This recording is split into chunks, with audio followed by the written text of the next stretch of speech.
Number 8. Please pick your number.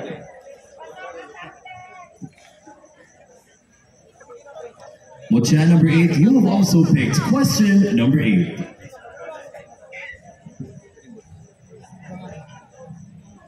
Camaligue is popular for its tourism assets. If you win the pageant tonight, how are you going to contribute to the town's tourism development and expansion?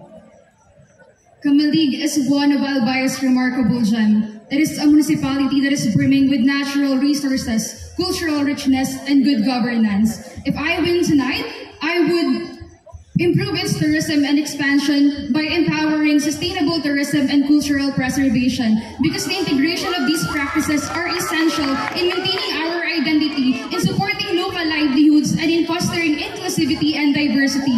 And besides, Camaligue as the heritage town of Albay is not just a mere municipality, but it is an archive of meaningful stories and testimonies that shape our identity as Albayanos. Thank you and good evening.